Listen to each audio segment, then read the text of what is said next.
One thing about eating disorders, though, denial is so strong, and initially it takes the ability to identify what thoughts those are that are negative or lies that it says. How did you come to realize that these thoughts are the ones you're not going to believe?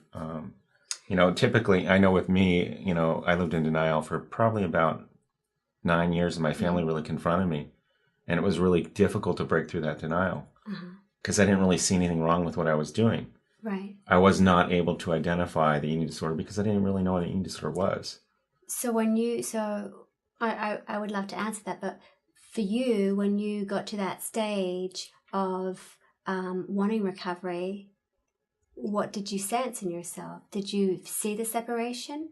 Absolutely. I hated it with a passion, but I was in that place, what I call powerlessness. No matter what I tried, I was unable to change the patterns I had developed over time. And that's exactly what, I believe most people experience, is that powerlessness, that they want to change. I wanted to change with every fiber of my body, wake up every morning thinking, okay, today's going to be different.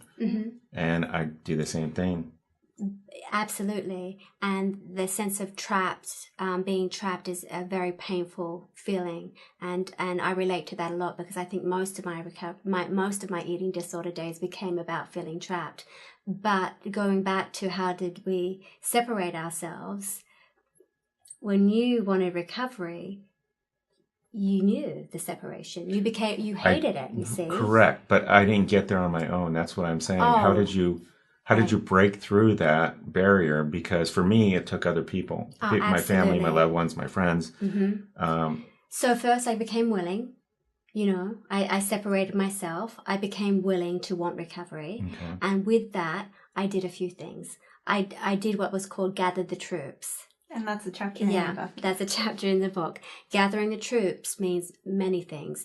First of all, we sought support through people that we feel non-judged by, unpressured by.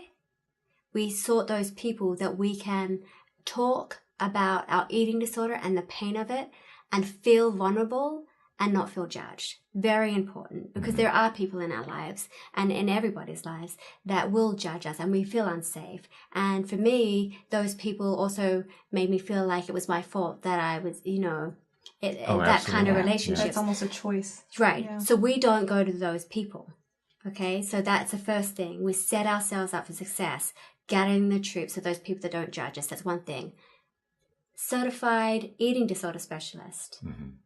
Always seeking out those specialists that are really trained to identify the eating disorders, because eating disorders are secretive.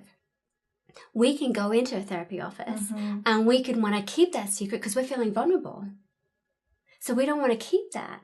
We need somebody that's specialized in that field so that they can identify that and work with those. We can't do it by ourselves.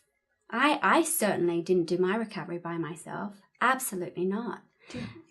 Did you go into a treatment program, or did you have outside specialists work with you? I had outside specialists, and I surrounded myself with people that were like-minded that also wanted recovery.